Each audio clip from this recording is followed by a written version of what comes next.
Selamat datang di channel Cerita Cinta. Channelnya Cerita Cinta Romantis. Sebelum lanjut, mohon dukungannya dengan like dan subscribe dulu. Gairah istri kesepian, bagian 51. Ibu, ada om botak yang waktu itu, kata Janu dengan nada lirih. Ia mencengkeram erat baju ibunya, dan berusaha menyembunyikan wajahnya. Janu tampak ketakutan melihat lelaki itu. Mirna, panggil Lina. Mirna yang tengah berada di toilet, langsung menghampiri Lina. Ada apa, Bu? Tanyanya kaget. Tolong kamu bawa Janu masuk ke kamar dulu. Ajak Janu main di dalam, pinta Lina dengan suara lirih. Mirna yang melihat kehadiran orang asing di depan pintu langsung paham. Oh iya, Bu. Baik. Mirna mengambil Janu dan menggendongnya, lalu membawanya ke ruang sebelah menjauh dari kamar perawatan. Rudi menggerakkan kursi rodanya, memasuki kamar perawatan Lina. Tubuhnya terlihat semakin kurus dari sebelumnya. Wajah Rudi juga tampak pucat.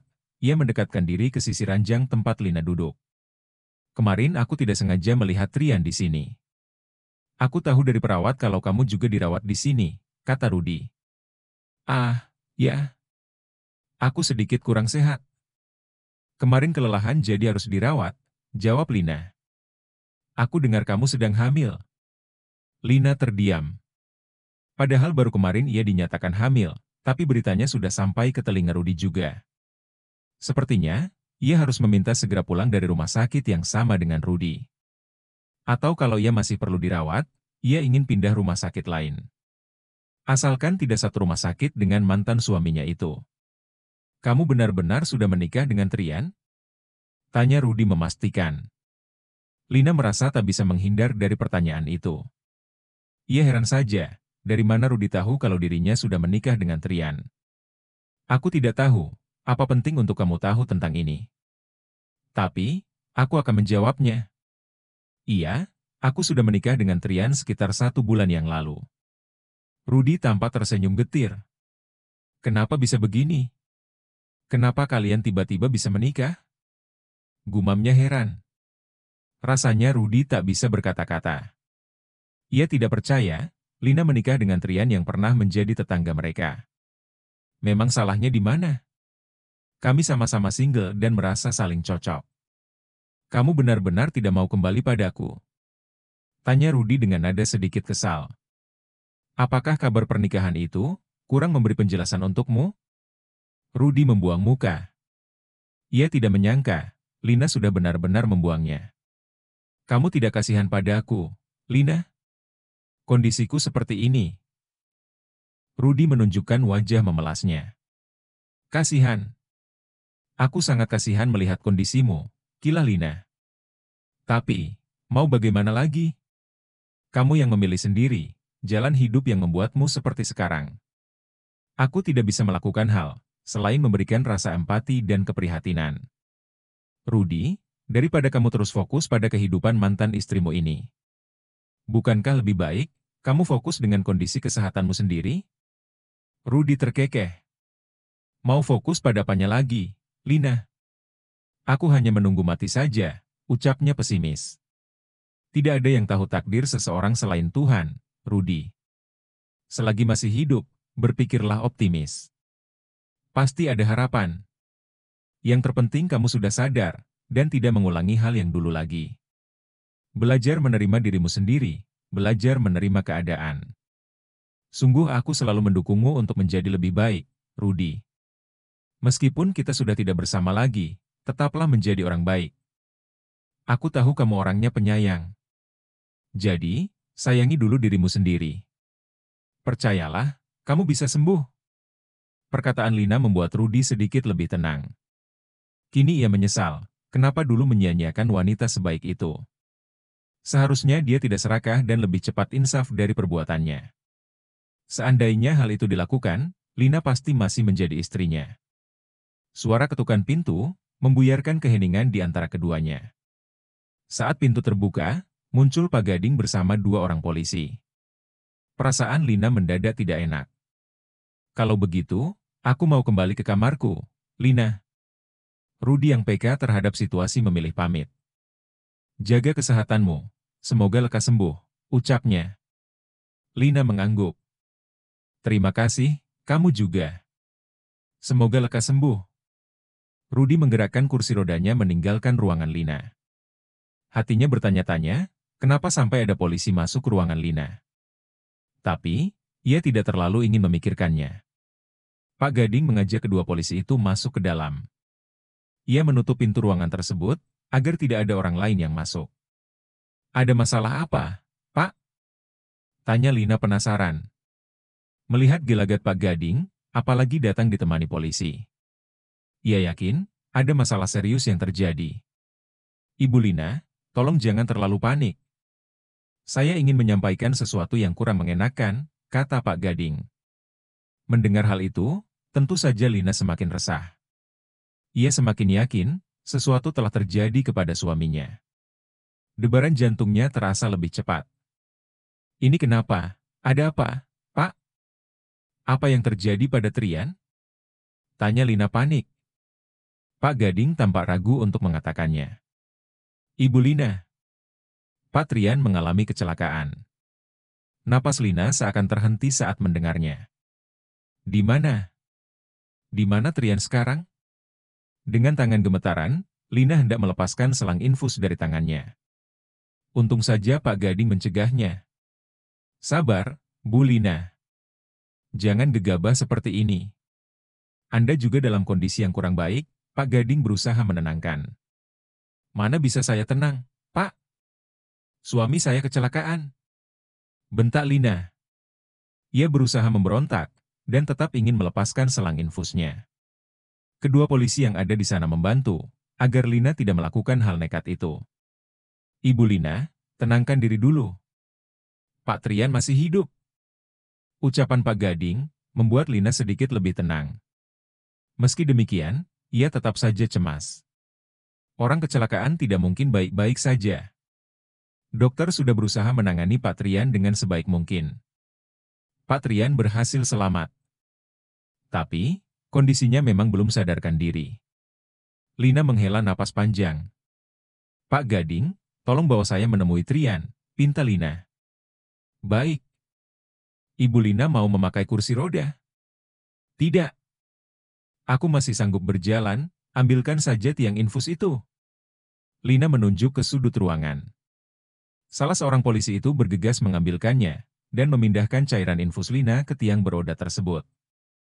Lina turun dari ranjang dibantu Pak Gading, ia berjalan sembari memegangi tiang infusnya. Apa tidak apa-apa? Tanya Pak Gading khawatir. Tidak apa-apa, Pak. Lina bersama Pak Gading dan kedua polisi, berjalan menuju ruang perawatan Trian. Tampak di atas ranjang Trian terbaring dalam kondisi tertidur. Kepalanya dibalut dengan perban putih, begitu pula bagian kaki kanan dan lengan kirinya. Lelaki itu hampir seperti mumi. Oh, ya Tuhan! Lina tak bisa membendung air matanya.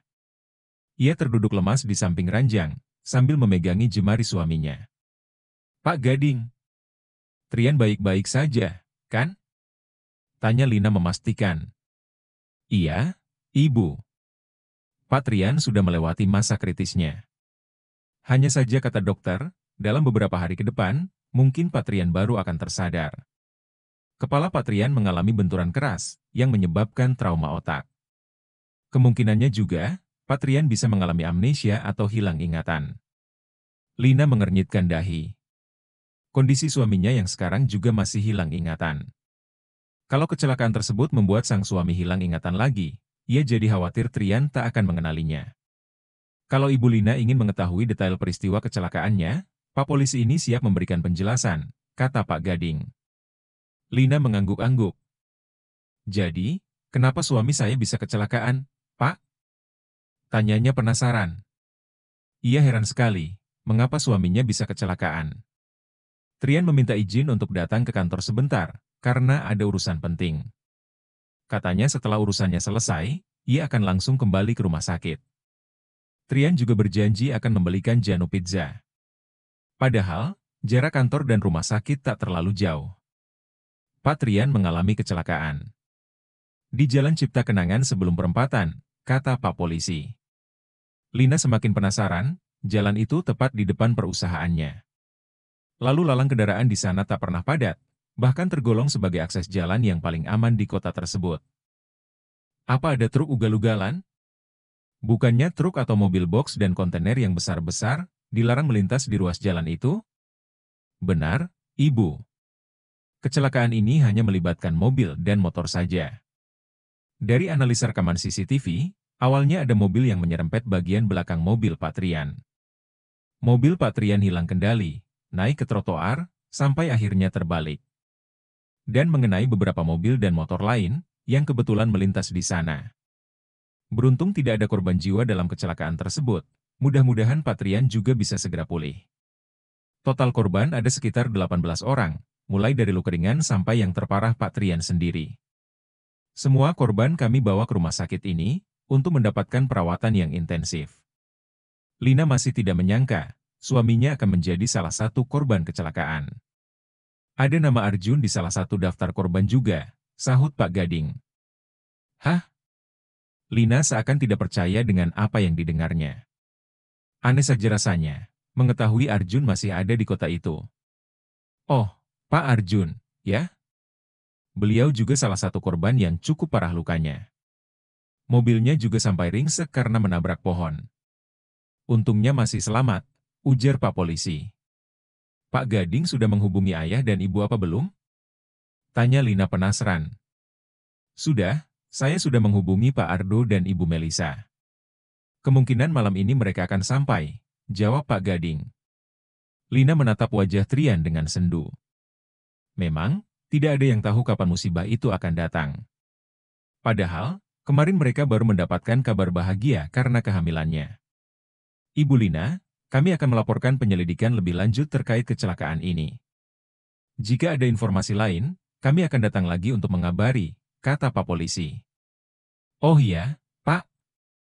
Terima kasih atas bantuannya, jawab Lina. Kalau begitu, kami permisi, pamit kedua polisi tersebut. Pak Gading masih berdiri di sana. Pak Gading, kalau mau pergi juga tidak apa-apa. Biar saya yang akan menjaga Trian, ucap Lina. Tapi, Ibu Lina kan juga masih sakit, saya bisa di sini dulu. Ucap Pak Gading, ia tampak tidak tega melihat kondisi mereka. Saat pertama mendengar kabar kecelakaan, Pak Gading juga terkejut. Ia buru-buru datang ke rumah sakit, karena pihak kepolisian yang datang ke perusahaan dan mengabarkan.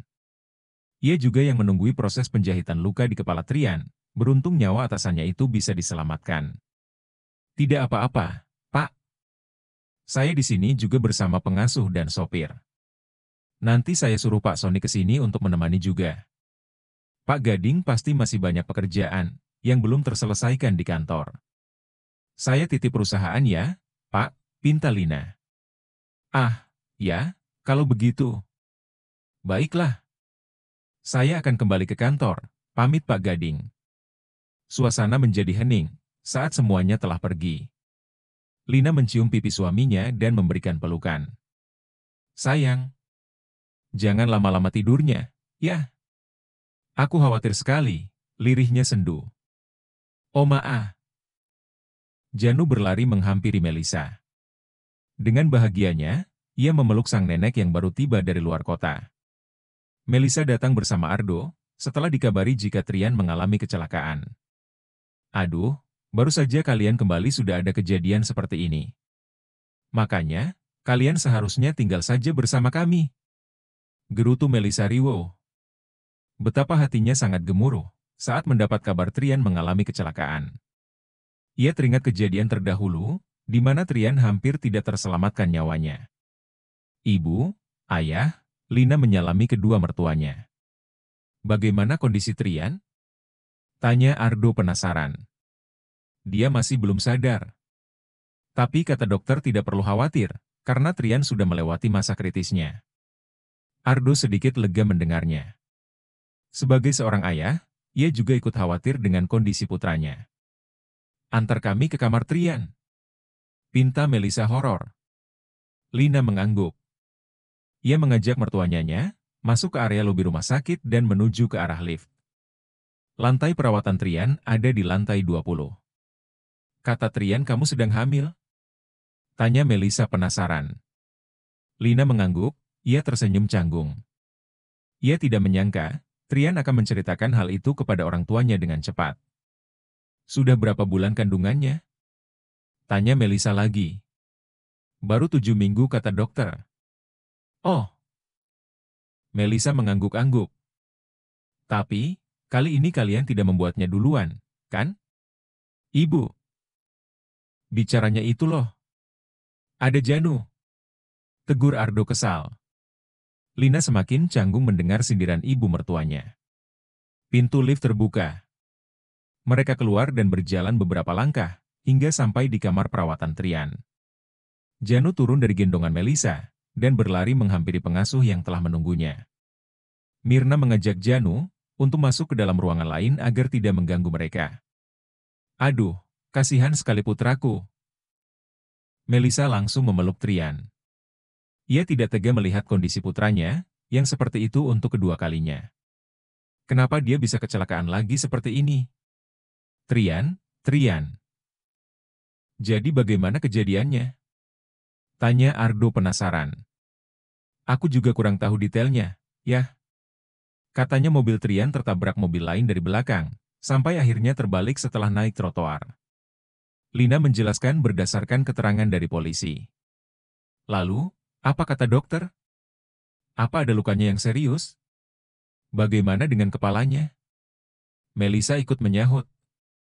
Kata dokter tidak apa-apa, Bu. Hanya saja, kemungkinan Trian akan mengalami hilang ingatan. Melisa menghembuskan napas dengan berat.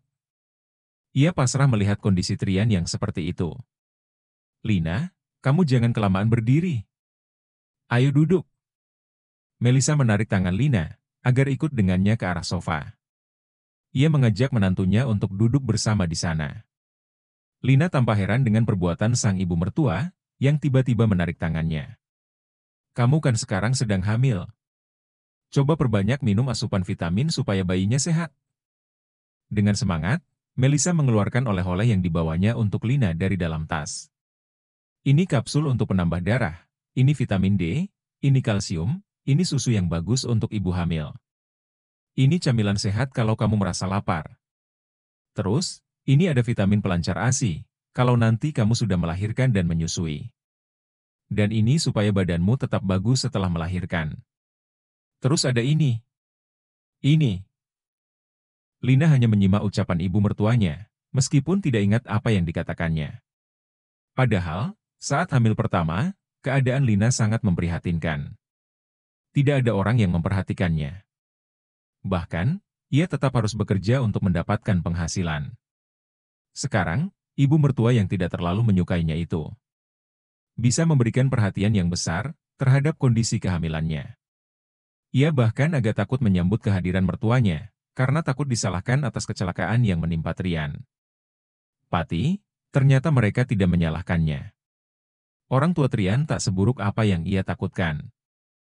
Bahkan jauh lebih baik, jika dibandingkan dengan ibu kandungnya. Bagaimana, kalau kalian tinggal bersama kami di kota Y setelah Trian sembuh? Tanya Melisa menawarkan. Lina tampak ragu untuk menjawab. Itu, terserah Trian, Bu. Kamu kan bisa membujuknya supaya mau kembali. Kalau masalahnya perusahaan, serahkan saja pada orang yang bisa dipercaya. Trian bisa mengurus perusahaan ayahnya, ujar Melisa. Kondisimu sekarang sedang hamil. Janu masih kecil, suamimu sibuk bekerja. Repot kalau tidak ada keluarga yang membantu. Pengasuh dan ART juga, pasti tidak akan sedekat perhatian keluarga sendiri. Iya. Nanti akan aku diskusikan lagi bersama Trian. Sebenarnya Lina juga tidak yakin, bisa tinggal bersama ibu mertuanya atau tidak. Hingga sekarang, ia masih ada perasaan takut kepada orang tua Trian. Jadi, calon anakmu nanti laki-laki atau perempuan?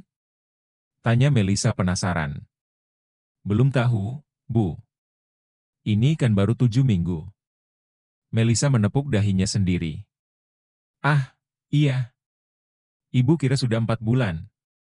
Bersambung.